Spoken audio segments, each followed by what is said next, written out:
And you headed to the airport? Not at that very moment. I didn't know the severity of it. No one knew. What if I told you Janet Jackson knew something was wrong before the world did, yet chose to stay silent? For more than 10 years, she kept her pain to herself. She refused interviews. She turned down chances to speak. While fans mourned loudly and the world searched for answers, Janet stayed in the background, quietly carrying her grief. But now, after all this time, she's finally ready to speak. For the first time, she's sharing what happened in Michael Jackson's final days, the things she saw, the feelings she buried, and the heartbreak she never showed. This is her truth. From sibling bond to stardom rivalry. Before the world knew them as legends, Michael and Janet Jackson were just a brother and sister growing up in a small house in Gary, Indiana. They were two kids in a big, talented family, learning how to sing, dance, and survive under the strict watch of their father, Joe Jackson. Their early years were filled with both joy and pressure. Michael was the 8th child in the family. Janet was the youngest. The two shared a special bond, especially as they navigated life inside the Jackson family, where love and music mixed with discipline and fear. As a young boy, Michael shot to fame with the Jackson 5. He became the shining star. Janet was still little, watching from the sidelines, clapping along and learning fast. At home, Michael was more than just her brother. He was like a protector. He made her laugh. He teased her with silly nicknames like Dunk, playfully calling her out for her short height or strong will. He helped her feel safe in a world that didn't always feel that way. When Michael bought Neverland Ranch, his dream home,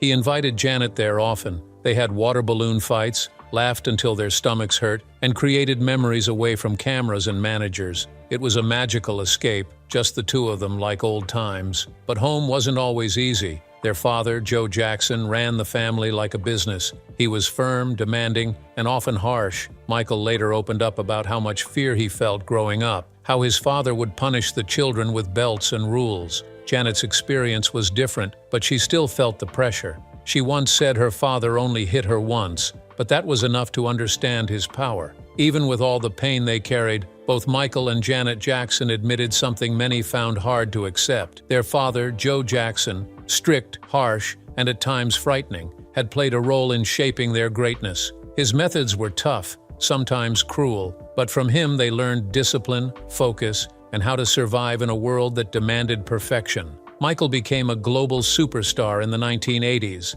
lighting up stages across the world. Cameras followed his every move. The spotlight belonged to him, and in the shadow of that bright light stood Janet, quiet, determined, and underestimated. She began with small TV roles in shows like Good Times and Fame. Slowly, step by step, she began carving her own path, but everywhere she went, the same questions followed. Are you like your brother? Can you sing like Michael? What's it like growing up in his shadow? It wasn't just pressure, it was a constant reminder that the world didn't see her yet. Haunted by Michael's shadow. When Thriller came out in 1982, everything changed, not just for Michael Jackson but for those closest to him, including his younger sister, Janet. Michael's rise to superstardom wasn't just fast, it was explosive. Suddenly, he wasn't just a pop star, he was a global icon. And for 16-year-old Janet, it marked the beginning of a new and complicated chapter in their relationship. As the spotlight grew brighter on Michael, Janet began to feel the space between them widen. The closeness they once shared in childhood slowly faded. She noticed changes, not just in how the world saw Michael, but in how he acted too. There was a shift in his personality. He became more private, more distant. For Janet, it was both confusing and painful, but even as she felt that emotional gap, she didn't stop moving forward. Janet launched her own music career with determination. Her breakout albums, Control and Rhythm Nation, 1814, proved that she was a force in her own right. She had her own voice, her own style, and her own message. Still, no matter how successful she became, comparisons to her brother never stopped. Living under Michael's massive shadow wasn't easy. Meanwhile, Michael continued to make history. In 1983, his Billie Jean music video broke major ground when MTV, at first reluctant to air music by black artists, finally added it to their rotation. Michael became the first black artist to get heavy airplay on the network, shattering racial barriers and changing the music industry forever. He dominated the charts, performed for sold-out crowds, and made headlines wherever he went. It seemed like he had everything: fame, fortune, talent. But behind the success, trouble was brewing. Controversy and damaging allegations would later follow, threatening to destroy everything he had built. For Janet, those years were filled with both personal victories and private struggles. As her brother's fame grew, so did the pressure. She quietly battled with self-image issues and questioned her own worth. Being Michael Jackson's sister meant constant comparison, constant attention, and that wasn't always easy to carry. Their bond never fully disappeared, but it was tested by distance, fame, and the emotional weight of growing up in the public eye. While Michael's journey took him higher than almost anyone in history, Janet's path showed resilience and strength as she carved out her own legacy, even in the long shadow of her brother. The fallout after the fame. The 1990s were a turbulent time for the Jackson family, especially for Janet. As her career reached new heights, her brother Michael was facing the darkest period of his life. In 1993 and again in 2003, Michael was accused of child mistreatment. Though he was later found not guilty, the damage was already done, both to him and to those close to him. Janet, despite not being involved, suffered from the storm surrounding her brother. The media circus, the public judgment, and the whispers followed her everywhere. Her reputation, her career, and her peace were all affected. And while her bond with Michael had already begun to fade, this chapter pushed them even further apart. But Janet didn't walk away. Even when it cost her, she stood by him. In her 2022 documentary, Janet Jackson, she opened up about the scars she carried, some of them left by Michael himself. As a child, she had struggled with body image and confidence, something many young girls face. But what made it worse was Michael's teasing. He would call her names, joking about her weight. He may have meant no harm, but the words stuck with her. Looking back, Janet believed Michael's harshness came from a place of misunderstood love. It was the only way he knew how to show it, because of how they were raised. Michael, like Janet, had grown up under their father Joe's strict, often unforgiving rule. And without even realizing it, Michael had started to act like the very person he once feared, his father. In 1995, fans were thrilled when the two superstars reunited for the song Scream. On the surface, it seemed like a moment of unity, a brother and sister joining forces again. But behind the scenes, it told a different story. Janet remembered a painful moment during one of Michael's music video shoots, a time that was supposed to bring them together. She was excited to be there just to support him, but instead of being welcomed, she was told by his record label that she wasn't allowed on his part of the set. It felt like a slap in the face. That moment stung deeply. It wasn't just about being kept away from a filming location. It was a symbol of how much had changed between them. What should have been a happy reunion between brother and sister only highlighted the growing distance in their relationship. They were still family, but something was missing. Even with that pain, Janet never gave up on him. She kept showing up. She even suggested a Jackson 5 reunion tour, hoping it would bring Michael back to his roots, to something familiar and real. She wanted to give him something to hold on to, something grounding. But the idea never became reality. Michael's fame had already taken on a life of its own, like a storm that couldn't be stopped. It was like Pandora's box had been opened, and no one could put the chaos back inside. Janet could see it, the fame, the pressure, the isolation pulling him further and further away. All she could do was keep trying to reach him. The morning everything changed, Janet Jackson's world stops. It was a quiet, warm summer morning in New York City, June 25, 2009. The sunlight poured gently into Janet Jackson's apartment, and like any other day, she was going through her usual morning routine. There was no reason to think anything unusual was about to happen, but in an instant, everything changed. Her phone buzzed. It was a message from someone close to the family. Michael had collapsed. He was being rushed to a hospital in Los Angeles. The details were vague. The tone was urgent. Janet froze. A wave of fear rushed over her as time seemed to slow down. She quickly turned on the television. Every major news channel was already talking about it. On CNN, a breaking news headline flashed across the screen. Michael Jackson hospitalized, suspected cardiac arrest. Janet's hands started shaking. "What does that mean?" she said aloud, though no one else was in the room. In a panic, she started calling family. Her mother, Catherine, no answer. Her brothers, Jermaine, Randy, Marlon, voicemail. Finally, her sister Latoya picked up. Her voice was soft, shaken. No one knew exactly what was going on. The hospital wasn't saying anything. Reporters and paparazzi had already surrounded the building. Helicopters hovered overhead. The world was waiting. Janet later said that even now, after all these years, it still feels unreal. It was like a bad dream she never fully woke up from. Then the news came. Michael was gone. The world mourned. Fans around the globe held candlelight vigils. People danced in the streets, cried openly, and played his music on repeat. But while millions grieved the loss of a global icon, Janet mourned something deeper. She didn't just lose the king of pop, she lost her brother. At the time, Janet had been getting ready to fly to Atlanta to begin filming Why Did I Get Married Too?, a movie directed by Tyler Perry. Just as she was preparing to shift into work mode, her entire world shifted in the opposite direction. After the phone calls and the shock, she quietly left New York. She flew to Los Angeles to be with her family. While the public said goodbye with tributes and headlines, Janet and her family grieved in private, facing a pain words couldn't fully describe. For the rest of the world, Michael Jackson's death was a breaking news headline, shocking, unforgettable, and splashed across every screen. But for Janet Jackson, it was something far deeper. It wasn't just a public tragedy, it was a private heartbreak. The moment she heard the news, her entire world seemed to collapse. The bright lights, the fame, the music, none of it mattered. All she could feel was the pain of losing her brother. To everyone else, he was the king of pop. To Janet, he was the boy she laughed with, the brother she grew up beside, the one she had tried to reach again and again. Behind the flashing cameras and the endless media coverage, Janet wasn't a celebrity. She was just a sister, grieving in silence. Lost in sorrow, she stood in the shadow of a loss too big for words, her heart quietly breaking behind the scenes. Michael Jackson's final days.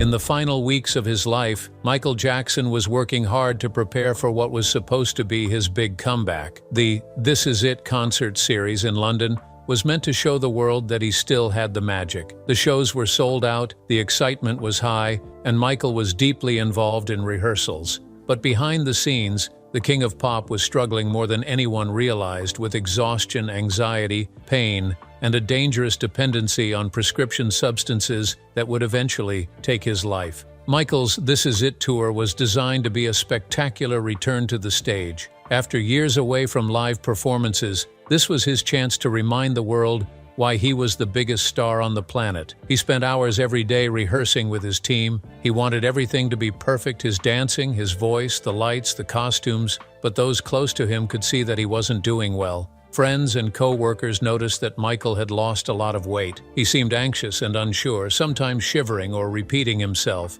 Longtime collaborators like makeup artist Karen Fay said that he was no longer the energetic performer they remembered. His confidence was shaken, and his physical health was fragile. Michael wasn't just dealing with the pressure of the upcoming shows, he was also dealing with massive debt, reportedly around $400 million. The This Is It tour was his way of paying it off. The weight of that responsibility added to his stress. One of Michael's biggest problems was sleep. He simply couldn't get the rest he needed. After long rehearsals, he would go home and still find himself wide awake, tossing and turning. His personal doctor, Dr. Conrad Murray, was hired to help with that, but instead of solving the problem in a safe way, Murray gave him strong pills, especially a powerful anesthetic called propofol, which is normally used in hospitals for surgery, not to treat insomnia. Michael had a long history with pain and medication. He had been hurt during a Pepsi commercial in 1984 when his hair caught fire, and later in 1999, he was injured when a stage collapsed during a concert in Germany. These incidents, combined with his trouble sleeping and the pressures of fame, led him to rely heavily on prescription substances. By 2009, Michael was taking a variety of medications to cope. Reports even suggested he took large amounts of pills like Xanax at night just to sleep. For the tour, Michael had surrounded himself with trusted people from his past, his manager, his choreographer, his lawyer, and other creative professionals. But the newest member of his inner circle, Dr. Conrad Conrad Murray, would turn out to be the most dangerous. In theory, Murray's job was to help Michael stay healthy and fit for the tour, but in practice, Murray was giving him the very pills that were harming him. Even though others on the team were worried about Michael's health and suggested he see a psychiatrist, Dr. Murray insisted Michael was fine. In June 2009, things started to spiral. Michael missed rehearsals. When he did show up, he was quiet, distant, and frightened. Karen Fay said she had never seen him so thin or so emotionally fragile. Show director Kenny Ortega was deeply concerned and thought about halting the tour altogether, but Michael pushed forward. Just 2 nights before his death, he returned to rehearsals with renewed energy. On June 23rd, he seemed like his old self, smiling, dancing, singing. Everyone hoped it was a sign that things were finally getting better. After that final rehearsal, Michael went home. He had done well that day, but once again he couldn't sleep. That night, Dr. Murray gave him several medications, including Valium and other sedatives, but Michael kept begging for propofol, the pill he believed was the only thing that could help him sleep. At around 10:40 a.m. on June 25th, Dr. Murray finally gave in and added propofol to Michael's IV drip. Murray claimed he stayed in the room for a short time, then left to use the bathroom. When he came back just a few minutes later, Michael wasn't breathing. Murray panicked. He tried to give CPR. He called for help. Paramedics arrived, and later, doctors at UCLA Medical Center tried everything they could, but it was too late. Michael Jackson was pronounced dead at 2:26 p.m. He was just 50 years old. News of Michael's death shocked the world. Fans gathered outside his home and across the globe, lighting candles and playing his music. Internet traffic surged. People wept. Tributes poured in from fellow artists, politicians, and fans alike. Michael Jackson wasn't just a performer. He was a symbol, a legend, and a voice that had defined generations. A public memorial service at the Staples Center in Los Angeles was watched by billions around the world. Janet Jackson stood bravely in the front row, holding back tears. She later said, "Not a day goes by that I don't think about him. Not one single day." Michael's death left behind unanswered questions and legal battles. Dr. Conrad Murray was put on trial and later found guilty of involuntary manslaughter. He served 2 years in jail. Michael's mother and children filed a wrongful death lawsuit against the concert promoter AEG Live, but a jury found the company not responsible. Michael also left behind 3 children, Prince, Paris, and Blanket. They had to grow up quickly in the spotlight, dealing not only with the grief of losing their father, but also with the media storm that followed. Looking back, many people in Michael's life said they had tried to help him. His family had staged interventions. Janet Jackson even suggested a Jackson 5 reunion to bring the family together and give Michael a reason to focus on something positive. But the fame, the pressure, and the pills were too powerful. Makeup artist Karen Fay said that Michael wasn't the man she had known for so long. He was kind and gentle, but in those last weeks he seemed lost. He kept saying, "Why can't I choose?" Words that echoed his deep sadness and confusion. In the end, it wasn't just one thing that caused Michael's death. It was years of pressure, emotional pain, physical injuries, and a dependency on medications. The people around him were often torn between protecting him and pleasing him. Michael had always been in control of his art, but when it came to his health, he was in dangerous territory. He wanted to give his fans something unforgettable, but he was a fragile man trying to live up to the image of a legend, and that cost him everything. Michael Jackson changed music forever. From Thriller to Billie Jean to Man in the Mirror, his songs still inspire millions. He broke racial barriers, set records, and redefined what it meant to be a pop star. But behind the music was a human being, sensitive, kind, sometimes broken. His final days showed just how much he was carrying. And while the world mourns the loss of a superstar, those who knew him remember the gentle soul who only wanted to bring joy. What Janet Jackson said about Michael's last days.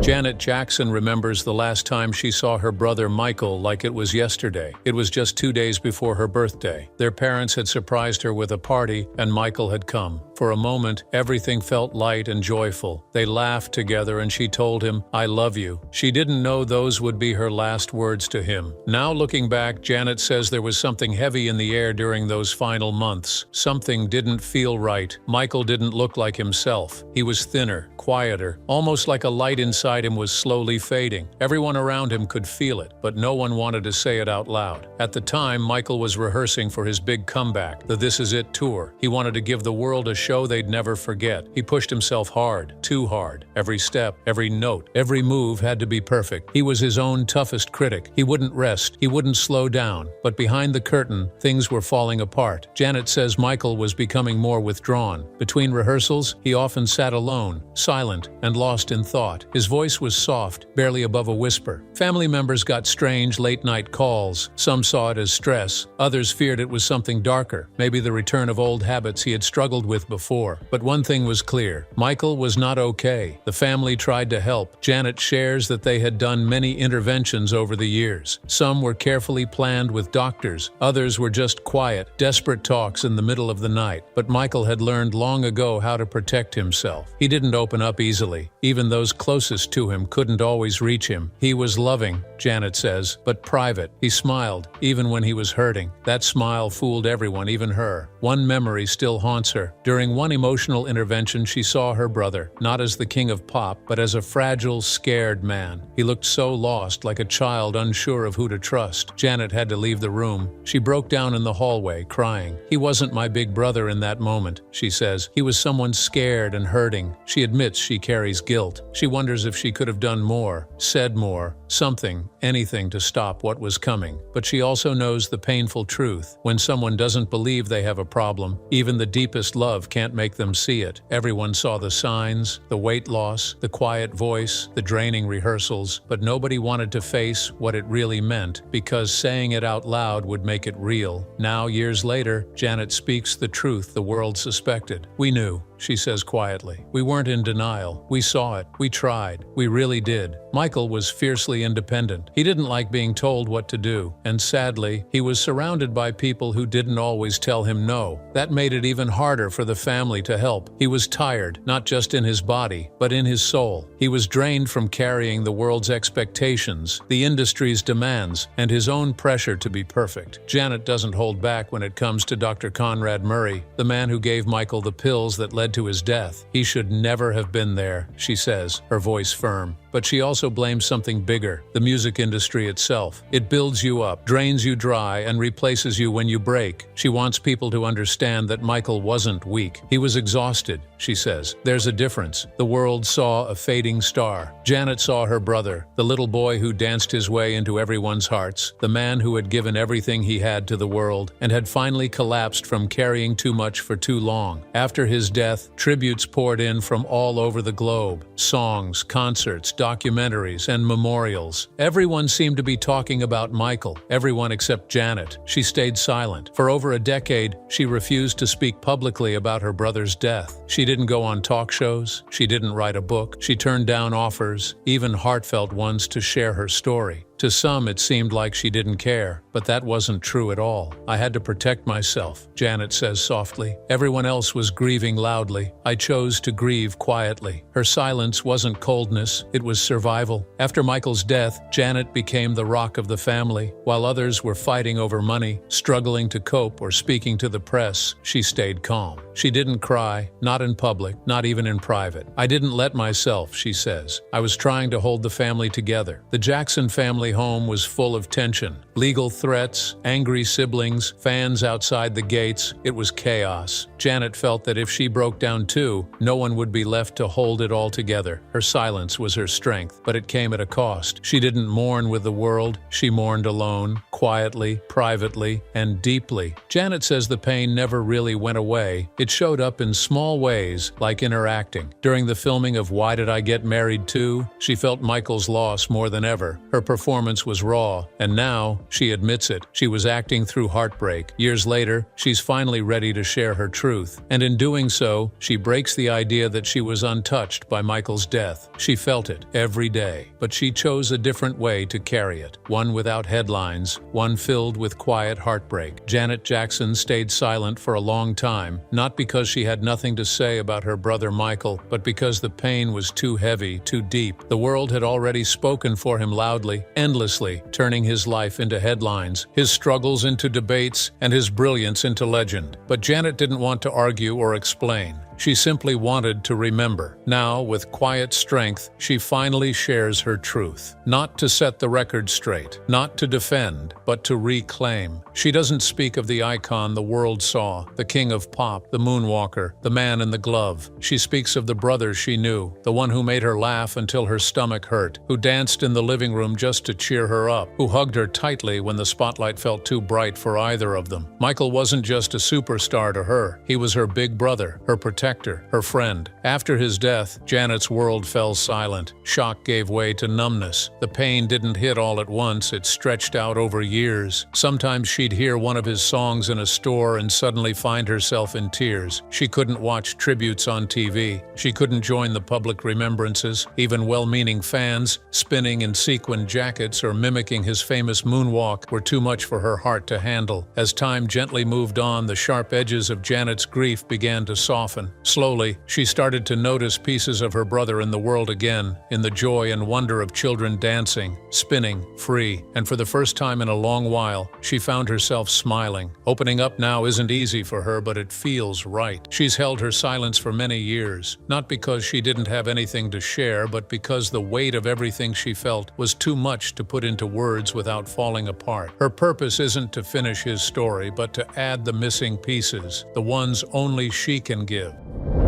If you enjoyed this video, like and subscribe, and also click the next video shown on your screen.